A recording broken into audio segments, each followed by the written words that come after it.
Hey Noah, Hey, Mr. Walters. am I sideways? Actually, actually, I can't see you on my computer.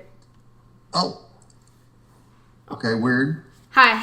Am I there now? Okay. I Oh, had the phone wow. turned sideways. That's a Okay. nice view there. Yeah, this is Hilton Coliseum. I was trying to give you a little decent view. This is where I work every day. So, That's pretty awesome. Thank you for taking the time to do this. I really appreciate it. oh, anytime. You got it. Joey's a good friend of mine. We worked together at Channel 5 in Des Moines, and I saw the story he did on you, which was really cool. And I watched a bunch of your stuff that you've done with the Jaguars and with um, Mac Jones and everything. So you've been busy, man. That's good. That's really cool. That's Thank really you. really cool. Love Yeah, it. this is what I want to do when I grow up, so I'm trying to, why wait? I just thought so.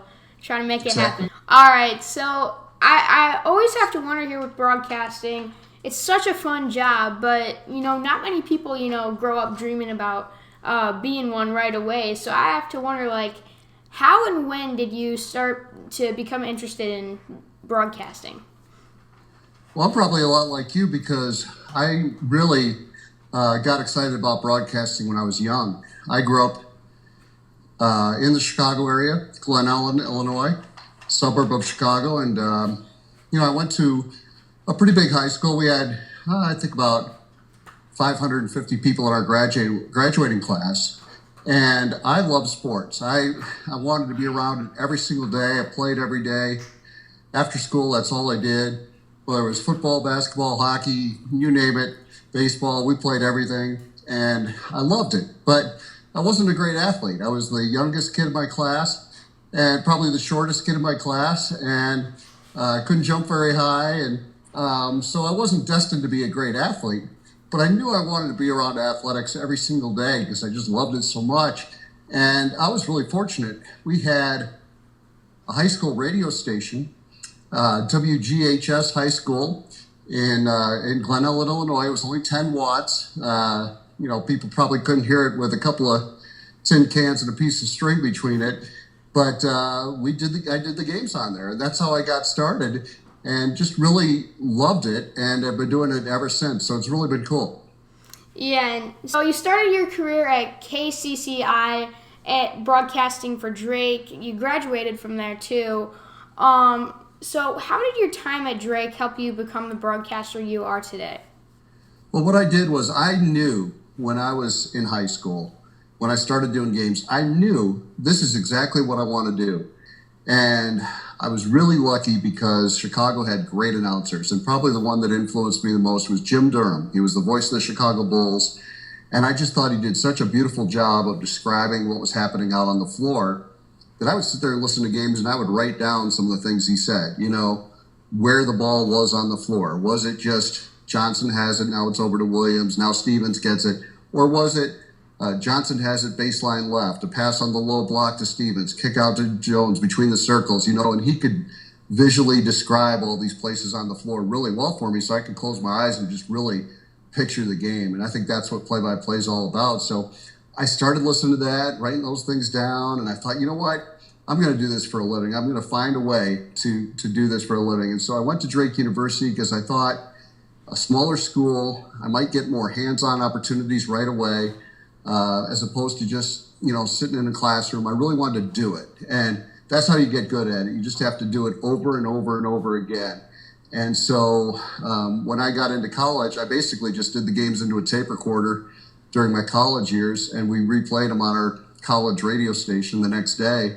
But at least I was doing them. It doesn't matter how Yeah. many people are listening. What matters is that you're doing the repetitions and you're getting better at it. So did that throughout college. And then, I was fortunate that our professor at Drake University saw that there was an opening for a part-time news reporter at KCCI Channel 8 in Des Moines.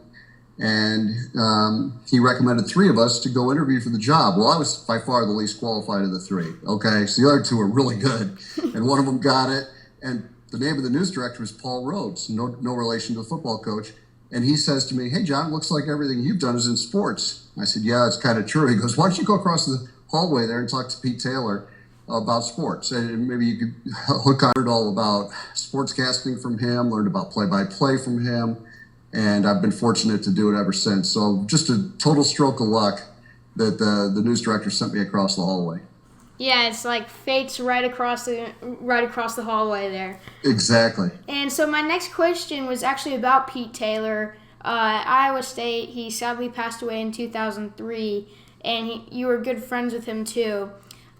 So what did he teach you about broadcasting, and just what was your mindset going into replace him at Iowa State? Well, when I started working for Pete, I was really wet behind the ears. I was young, I was new, I didn't know anything. And he was so good to me. I mean, he treated me like I'd been there for 30 years and was as valuable as anybody else in the whole sports department. And I'll never forget that because he made me feel comfortable and welcome right away. And that was huge because I never would have succeeded. I mean, if I had gone into work for a jerk, I would have gotten frustrated with it. I would have said, maybe this isn't for me. I was kind of a shy personality. And I don't know that I would have followed through with it. But with Pete, he just made you feel so at home. And it was so much fun to come to work every single day. And I think that's the biggest thing. He taught me how to treat people. And so that was more important than the other stuff. But I did learn a ton about writing and broadcasting and play-by-play by listening to him more than anything. He was so good at it. And when I replaced Pete in 2003 as the voice of the Cyclones after he passed away, I tried not to be Pete. I tried to carry a lot of the same qualities, hopefully, that he does, as far as treating people right and his enthusiasm for calling games and all that stuff. But I didn't want to try to sound like a carbon copy of Pete. I didn't want to say, I'm going to broadcast in exactly the same way he does, because I didn't think that'd be fair to his legacy, and I knew I couldn't do it as well as he did. So I thought, you know what, I'm just going to be myself. And I think for every broadcaster, you borrow a little bit from a lot of people. There are very few of us out there that I would say are originals, and so most of us are borrowing. I like how this guy approaches describing this, and I like how this guy has energy, and I like how this guy gives the score a lot. And so you borrow little bits and pieces from a lot of people, and that's how you form your own style. And so I just wanted my style to be a little bit unique, not quite exactly like Pete's, but still understanding that his connection with the fans was so special, and that those people felt like they knew Pete. And I hope that a lot of the Iowa State fans feel the same way about me. Who have been some of your other mentors in broadcasting? Well, I mentioned the one, Jim Durham. He was doing the Bulls games. I just thought he was so good. And he wasn't really a mentor. I did get to meet him once, and he was very nice. I met him at a Chicago Bulls game. He said, I told him I do what he does. I was in high school at the time. He said, you're probably making more money than I am, and which I wasn't. But mentors, when I first started out again in the business, there was another kid at Drake, and the two of us, we went and we visited with Larry Morgan, who did Iowa games and as a University of Kansas grad, and he gave us some spotting charts that I still use to this day, the stuff that he gave me to show me how he does a chart for a football game and things like that. We went and talked to, Pete Taylor. I got to meet, Jim Zabel and a lot of the other broadcasters because I was around them on a regular basis working in TV.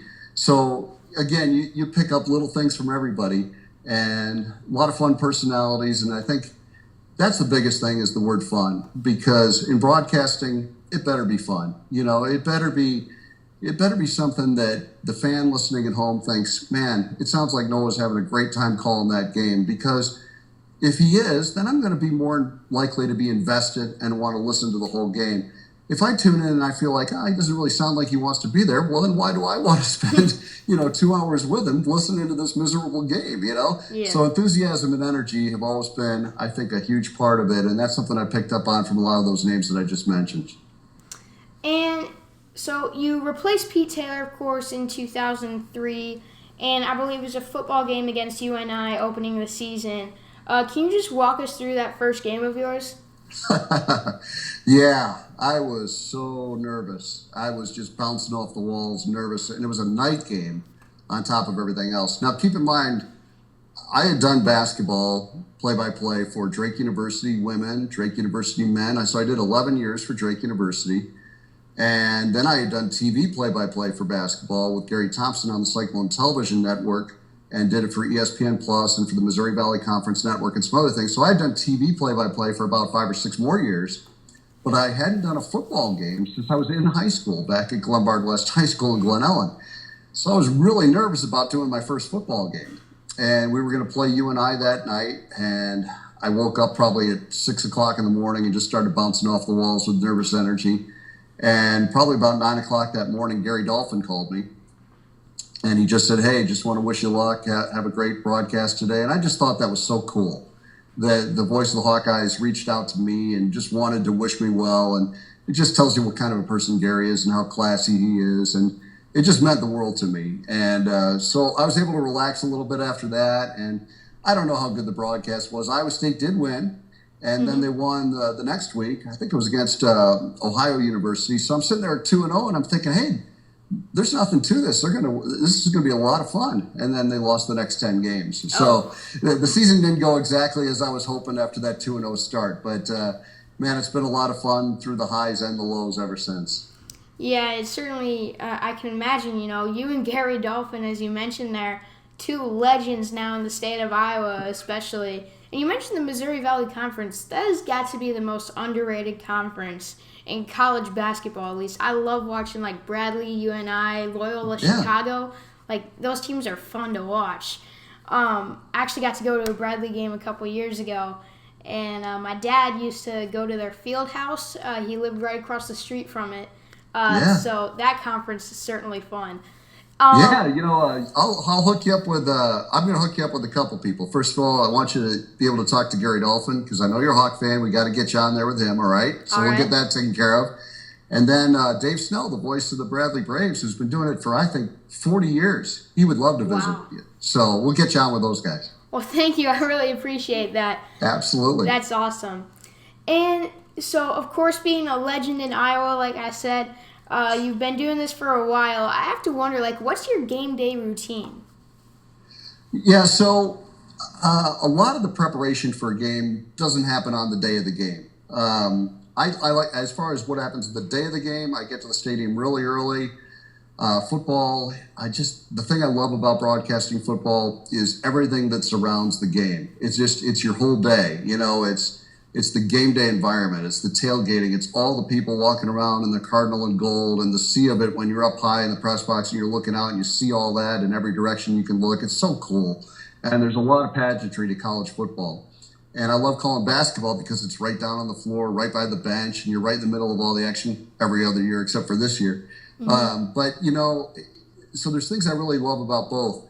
But I always get there early just in case something goes wrong, just to go over my notes one more time. But a lot of the preparation work to do a good broadcast happens earlier in the week, whether it's going over notes from the schools or watching games. I DVR a lot of games so that I can watch Iowa State's game again, and then I can go watch Oklahoma. If that's who we're playing next, I want to watch one of their games or 2 of their games or maybe even 3.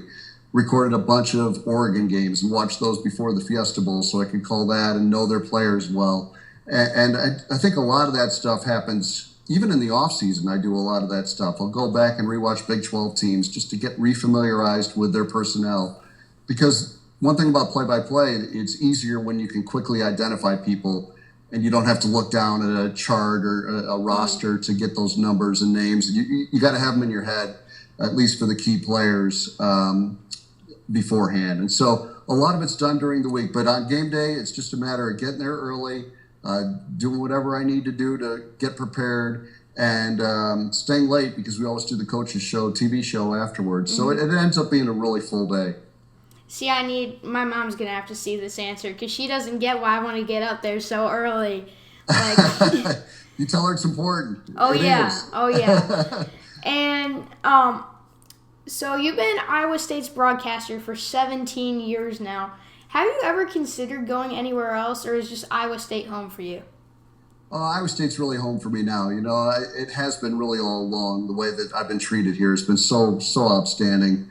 I love working with Jamie Pollard. I love working with the coaches, Steve Prohm, Matt Campbell, Bill Fenley. These people are so good to me, and I'm very blessed in that regard. And I'm 58 years old. So, there might have been a time in my life when I would have thought, hey, I'd love to work in an NBA town and work for an NBA team because I love play-by-play. It's my favorite part of the job. And the only way you're really going to make a true living just doing play-by-play is if you're like a network guy or you're working for the Miami Heat or whatever. And so you're doing 100 games by the time you count exhibitions and, the playoffs and stuff like that. But in college, you got to find something else to do to supplement and to make a living. But the play-by-play is still at the heart of what I love doing. But to find a place where I'm so blessed to be around great people every day and cover great teams, a lot of fun to get to know the guys, I couldn't have it any better than I possibly do right now. So, no, I'm not looking to leave anytime soon. I'm just hoping to stay as long as they'll have me. So in those 17 years, you've had to witness quite a lot. So going back, looking over it, what are some of your favorite, moments you've gotten to witness or some of your favorite calls in those moments? Well, one of my favorite calls was when Iowa State beat Nebraska in Memorial Stadium in Lincoln in 2009. It was Paul Rhodes' first year as the head coach. And the reason it was so fun was because Iowa State went over there. Eric Heft and I were driving over to the game, and we talked to the sports information people, and they said, yeah, we got some guys sick. Austin Arnott, our starting quarterback's not going to be able to play. Alexander Robinson, our starting running back's not going to be able to play. So that, Jerome Tiller is going to get the start at quarterback, and, we're going to have a whole new running back, and we got a bunch of guys that are sick because they had the flu. And I thought, oh, bummer, because I felt really good about our chances of winning that game. But then, you didn't feel quite as good when you heard all that. Well, it turns out we won anyway. We won 9-7. Nebraska turned it over 8 times. Iowa State turned it over none, even with those freshmen in the backfield. So the turnovers were 8-0, and Iowa State won 9-7. And the game ended, and I could just picture all these Nebraska fans, 86,000 of them right there, looking at them. And I said, Eric, when these 86,000 fans leave the stadium, they're going to say that was really ugly. But as far as I'm concerned, other than the day I met my wife, I think that's the most beautiful thing I've ever seen. So that's the line I used for that situation.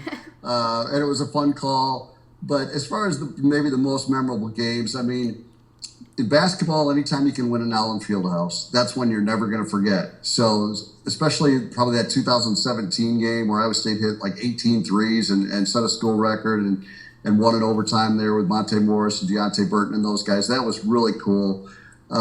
Football, also 2017, I'd probably touch on, the game at Oklahoma, the first time Iowa State beat him in all those years. And Kyle Kemp was getting his first start at quarterback, fifth-year senior, getting his first start at quarterback in Norman against Oklahoma. And Iowa State goes in there as a 33-point underdog, and Alan Lazard catches the game-winning touchdown pass, and Iowa State beats him. It's pretty hard to top that. But the great thing about Matt Campbell is he's going to keep giving us these great moments. Obviously, beating Oklahoma this year was incredible. Winning the Fiesta Bowl was just absolutely incredible. And so, thankfully, there's a lot of great moments like that. Beating Oklahoma State in 2011 is right up there, too, when it blew up the BCS. And in basketball, like I said, we've had so many great wins here at Hilton Coliseum. The energy of the crowd, Naz Beecher-Long hitting shots to force overtime against Oklahoma State. I mean, I could go on, and I'd bore you to death with all the details. But, man, it's been a lot of fun, and there's been so many great memories along the way. Well, I wouldn't be bored there. I'd be lucky to listen to every minute of it. But as a Hawkeye fan, I got to point out, not too many of those wins have come to the Hawkeyes lately.